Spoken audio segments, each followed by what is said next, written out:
Bonjour, bonjour. On va ouvrir ce bloc-notes culturel avec Sarah Doraguet, une exposition qui est proposée en ce moment au musée du Louvre, dans ce qu'on appelle la Petite Galerie. Elle vous en dira plus dans un instant. Sarah, alors on aborde un thème essentiel dans l'histoire de l'art. Lequel?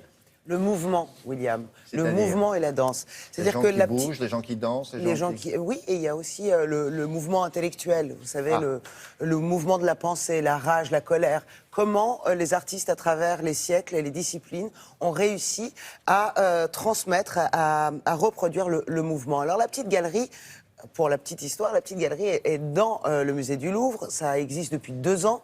Et c'est un espace dédié à l'éducation culturelle, artistique, non seulement pour les élèves, parce que le programme suit un peu le programme de l'éducation nationale, mais aussi, vous savez, pour ceux qui n'osent pas pousser la porte du musée du Louvre en disant ça doit être vraiment très compliqué, et puis je ressemble à rien, et puis c'est pas pour moi, je suis pas très cultivé. Est-ce que je vais comprendre? Non, surtout c'est fait pour vous.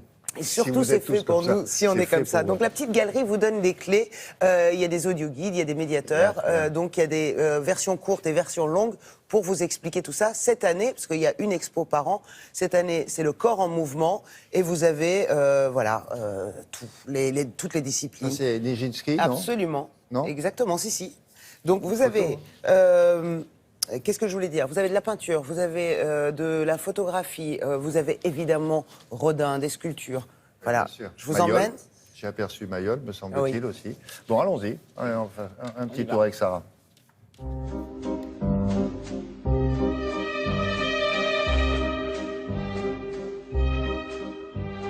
La Petite Galerie est un espace spécifique dans le musée du Louvre. C'est un espace qui est dédié à l'éducation artistique et culturelle. L'idée étant de donner des codes pour pouvoir analyser les œuvres. Ce qui est proposé cette année, Corps en mouvement, la danse au musée, se poursuit dans cet immense musée qu'est le Louvre.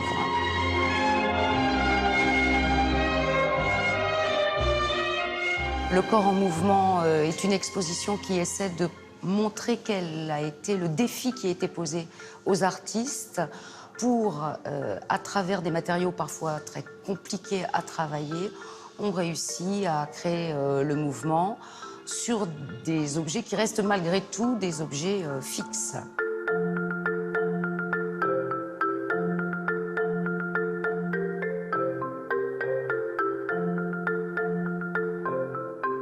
Nous avons choisi de traiter de la marche apparente, la course, le corps suspendu.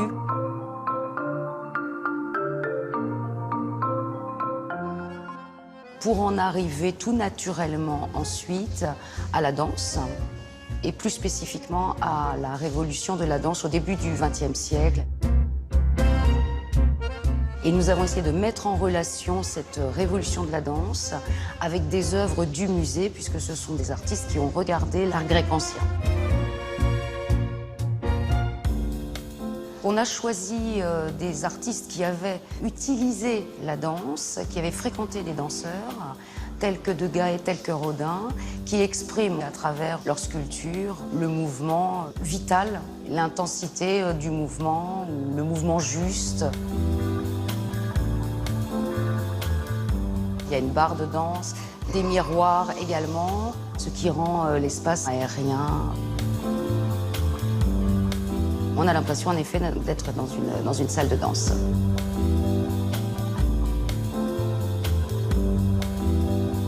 Alain Souchon. Pas mal ça. Ouais. Vous avez vu, tout autour de la salle, il y a des barres de danse. Ah bon? Ça, oui, c'est non seulement un clin d'œil évidemment à la danse, mais aussi pour que les non-voyants, les malvoyants puissent se repérer et avoir accès aux œuvres avec les audioguides, etc. Vous avez jusqu'au 3 juillet pour aller voir cette exposition. Voilà. Il y a 1000 pieds là, Benjamin. Oui, et qui est co-commissaire de l'exposition, figurez-vous. Ah bon? Donc c'est vous dire la qualité de l'exposition. Quand on parle de danse, évidemment, si on veut un peu de tenue, il y a Monsieur Millepied qui est juste derrière. Voilà. Parfait. Pour vous donner confiance. Oui, pour vous donner confiance. Je disais, non, j'arriverai jamais à faire ce qu'il fait. Ça va, confiance.